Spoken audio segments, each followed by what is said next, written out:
నోటికొచ్చినట్టు మాట్లాడకండి. తమాషాలుగా ఉందా మీకు? సరదాలుగా ఉన్నాయా? మొన్న ప్రకాష్ రాజ్ గారు మాట్లాడారు నా మీద.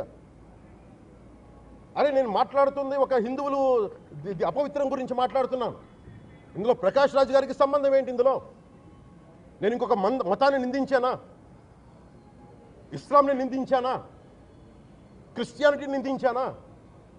అపవిత్రం జరిగింది, ఇలా జరగకూడదు, ఫుడ్ అడల్టరేషన్ జరిగిందని మాట్లాడుతుంటే దీన్ని గోల చేయకూడదు అంటే తప్పు జరిగినప్పుడు మాట్లాడకూడదా? ఒక అపవిత్రం జరిగితే మాట్లాడకూడదా? దేవతా విగ్రహాలను శిరచ్ఛేదం చేస్తే మాట్లాడకూడదా? ఏం ఏం పిచ్చి పట్టింది ఒక్కొక్కళ్ళకి? ఎవరి కోసం మాట్లాడుతున్నారు మీరు? ప్రకాష్ రాజ్ కూడా చెప్తా ఉన్నాను, నాకు మీరంటే గౌరవం. I have extreme respect for you. కానీ when it comes to secularism, Prakash Raj గారు, it is a two-way, not one-way. I have extreme respect for you. You know that. Mean secularism is always two-way, it is not one-way. హిందువుల మీద దాడి జరిగినప్పుడల్లా వచ్చి మాట్లాడటం తప్ప, అన్య మతాల మీద జరిగితే నేను కూర్చొని ఇంతమంది కౌలు రైతులకు ఇచ్చాను, ఎంతమంది ముస్లిం ఇస్లాం రైతాంగానికి ఇచ్చాను నేను. ఇదే ఎన్ని మద్రాసాలకి డబ్బులు ఇచ్చాను నేను, 25 లక్షలు 30 లక్షలు ఇచ్చాను, నేను ఇచ్చినవాడిని. నేను నాకు అన్యమతం ఇస్లాం మీద గౌరవం ఉన్నవాడిని, క్రిస్టియానిటీ మీద గౌరవం ఉన్నవాడిని, చిన్నప్పటి నుంచి కూర్చొని మిషనరీ స్కూల్లో చదువుకున్నవాడిని.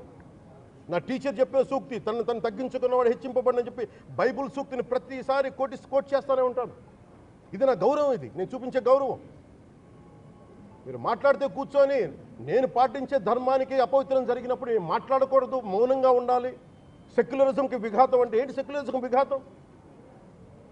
నా ఇంటి మీద దాడి జరిగినప్పుడు నేను మాట్లాడకూడదా? నా ఇల్లు 10 మందికి ఆశ్రయం ఇస్తుంది. నా సనాతన ధర్మం అన్ని ధర్మాలకి ఆశ్రయం అయితే దానికి దాడి జరిగినప్పుడు, దాని మీద అపవిత్రం జరిగినప్పుడు దానికి కూడా మాట్లాడకూడదంటే ఏం మాట్లాడాలి మీతోటి?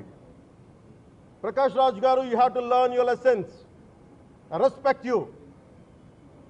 It's not just Prakash Raj గారు, all the people who thinks in the name of secularism, you're going haywire. Let me tell you guys, we are extremely hurt. Don't make a mockery out of our sentiments. We are deeply, deeply hurt. It's not fun for you, maybe it might be fun for you. It is not fun for us.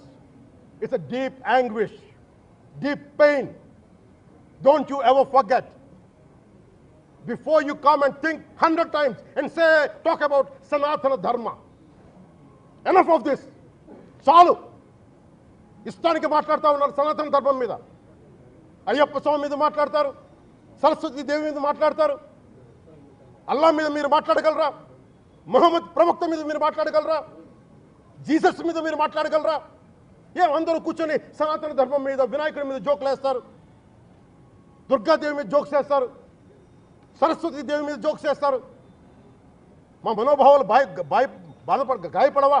మాకు బాధ ఉండదా? అందుకే నేను ప్రతిపాదించింది ఏంటంటే, ప్రతి దానికి రావలేకపోతున్నాం. సనాతన ధర్మ రక్షణ board is order of the day. ప్రతిసారి కూర్చోబెట్టి మేము డిఫెండ్ చేసుకోలేం. ఇది ప్రతి సగటు హిందువు తాలూకు ధర్మం. ఇదే ఇస్లాం మీద దాడి జరిగితే ఎంతమంది బయటకు వస్తారు, ఎంతమంది నిరసన తెలియజేస్తారు? రోడ్ల మీదకి రమ్మని చెప్పట్లా. కనీసం మీకు కోపం కూడా రాకపోతే మేము ఏం చేస్తాం? గుడికి వెళ్ళే ప్రతి హిందువు బాధ్యత కాదా ఇది? నా ఒక్కడి బాధ్యతేనా? మా బాధ్యతేనా? మీది కాదా? ధర్మాన్ని పరిరక్షించరాదు మీ బాధ్యత కాదా?